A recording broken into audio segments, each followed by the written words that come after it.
वृंदावन के शांत गांव में, जहां यमुना नदी धीरे धीरे बह रही थी और कृष्ण की बांसुरी की मधुर धुन हवा में गूंज रही थी, एक असाधारण घटना सामने आने वाली थी।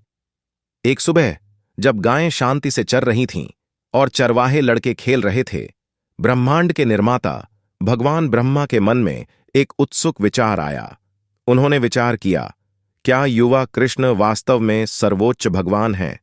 कृष्ण की दिव्यता का परीक्षण करने के लिए उन्होंने एक छोटी सी चाल खेलने का फैसला किया।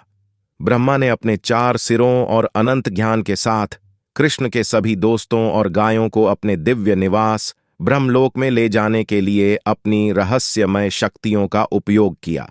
उनका इरादा भ्रम पैदा करना और कृष्ण की प्रतिक्रिया का परीक्षण करना था। अपने दोस्तों और गायों के गायब होने का एहसास होने पर चरवाहे लड़के कृष्ण के पास पहुंचे। उनकी आंखें चिंता से भर गईं। हमेशा शांत रहने वाले और दयालु कृष्ण ने उन्हें आश्वासन दिया कि सब कुछ ठीक है। शरारती मुस्कान के साथ उन्होंने ब्रह्मा को सबक सिखाने का फैसला किया। कृष्ण ने प्रत्येक लापता मित्र और गाय का रूप धारण कर लिया और उनके परिवारजनों के साथ रहने लगे। वह उनका सार बन गया, यहां तक कि सबसे करीबी दोस्तों को भी भ्रमित कर दिया। इस मंत्र मुग्ध कर देने वाले दृश्य ने ब्रह्मा को हैरान कर दिया। समय बीतता गया और ब्रह्मा यह देखकर कि कोई भी चिंतित नहीं था, वह वापस आए और देखा कि कृष्ण ने दोस्तों और गाय का रूप धारण कर लिया है, जिन्हें ब्रह्मा अपने साथ ले गए। यह देखकर ब्रह्मा को अपने अहंकार और मूर्खता की सीमा का एहसास हुआ।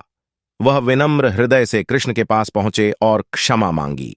कृष्ण ने अत्यंत प्रेम से ब्रह्मा को डांटा कि वह ब्रह्मलोक और पृथ्वी के बीच समय के अंतर को कैसे भूल सकते हैं, और कहा, आपने सोचा था कि आप उन्हें केवल एक पल के लिए ले गए थे, वह क्षण यहां पृथ्वी पर अनंत काल था।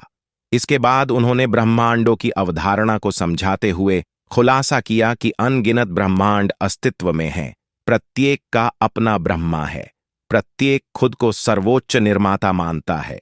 इसे समझाने के लिए कृष्ण ने विभिन्न ब्रह्मांडों से ब्रह्मा के विभिन्न रूपों को प्रकट किया। कुछ के पास केवल एक सिर था, जबकि अन्य के पास लाखों थे। ब्रह्मांड की भव्यता और सृष्टि की विशालता में अपनी तुच्छता का एहसास होने पर ब्रह्मा आश्चर्यचकित रह गए। उन्हें पता चला कि वह एकमात्र निर्माता नहीं है, बल्कि उनसे भी बड़े और शक्तिशाली कई अन्य ब्रह्मांड और पृथ्वी हैं।